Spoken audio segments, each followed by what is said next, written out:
আপনি কি জানেন ডোনাল্ড ট্রাম্প একবার ডাব্লিউডাব্লিউই চ্যাম্পিয়নশিপে বক্সিং করেছিলেন, আর যেটাকে বলা হয় ব্যাটেল অফ বিলিনিয়ার্স কিংবা বিলিনিয়ার্সদের রিং যুদ্ধ। ঘটনাটা ঘটে কিন্তু 2007 সালে। আর এখানে ডাব্লিউডাব্লিউই চ্যাম্পিয়নশিপের বর্তমান যে মেইন বস অর্থাৎ মিস্টার ম্যাকমাহনের সঙ্গে ডোনাল্ড ট্রাম্পের একটা বক্সিং গল্পের চুক্তি হয়। রাজনীতি ও ব্যবসার বাইরে ডোনাল্ড ট্রাম্প তখনকার সময় নেমে পড়েছিলেন বক্সিং রিংয়ে, আর তার প্রতিদ্বন্দ্বী ছিলেন ডাব্লিউডাব্লিউই এর কর্ণধার ভিন্স ম্যাকমাহন। কিন্তু তারা দুইজন লড়াই করেনি, তাদের হয়ে দুইজন লড়াই করেছে 2007 সালে রেসেলমেনিয়া 23। আর এই দিনে ডাব্লিউডাব্লিউই ইতিহাসে খোদ দুই বিলিনিয়ার মুখোমুখি হয়েছিলেন একজন রোমাঞ্চকর লড়াইয়ে। ডোনাল্ড ট্রাম্পের প্রতিনিধি ছিলেন ববি ল্যাশলি, আর ভিন্স ম্যাকমাহনের হয়ে লড়েন ওমাগা।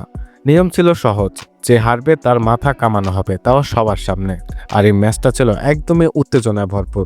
এক পর্যায়ে মারামারি করতে করতে মিস্টার ম্যাকমাহনের ছেলে নিজের বাবার ইজ্জত বাঁচাতে বক্সিং রিংয়ে ঝাঁপিয়ে পড়েন। যদিও বক্সিং তার জন্য অ্যালাউ ছিল না, কিন্তু তিনি তারপর এই কাজটা করেছিলেন। অপর পক্ষ থেকে যখন একে অপরের বিরুদ্ধে ফাইট করতেছিল, ঠিক সেই সময়ই কোনো না কোনোভাবে ম্যাকমাহনের যে প্রতিনিধি ছিল অর্থাৎ লরেন ওমাগা, তিনি হেরে যান এবং ডোনাল্ড ট্রাম্প ধরে তারা মাথাকে কামিয়ে দেয়। হ্যাঁ, আপনি ঠিকই ধরেছেন।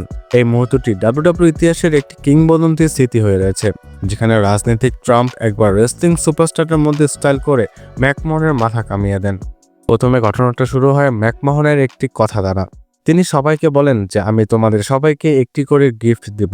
আর তারপর থেকে রিংয়ের পাশে একজন মহিলাকে তিনি উঠিয়ে নেন এবং তাকে তিনি একটা গিফট নেন।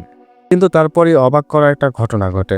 সেটা হচ্ছে বক্সিং এর চারপাশ থেকে কারি কারি টাকা উঠতে থাকে। আর এটা দেখে ম্যাকমাহনের মাথা একদমই খারাপ হয়ে যায় যে কিরে, এই ঘটনাটা আবার কে ঘটাচ্ছে। তারপর স্ক্রিনে নাম ওঠে বিলিনিয়ার ডোনাল্ড ট্রাম্পের। তারপর ম্যাকমাহন ডোনাল্ড ট্রাম্পের দিকে আঙ্গুল ইশারা করে বলেন যে তোমাকে আমি এই জায়গায় চ্যালেঞ্জ চালালাম, তুমি এসো, কিন্তু শর্ত একটাই, যে হারবে তাকে টাকলা করে দেওয়া হবে। তারপর যেই ঘটনা সেই কাজ। যদিও এই ঘটনাটা ছিল সম্পূর্ণ স্ক্রিপ্টেড, আর এটা দর্শকদের বিনোদনের উদ্দেশ্যে করা হয়েছিল। আর ডোনাল্ড ট্রাম্প শুধু জেতেননি, তিনি দর্শকদের মনও জয় করে নিয়েছিলেন।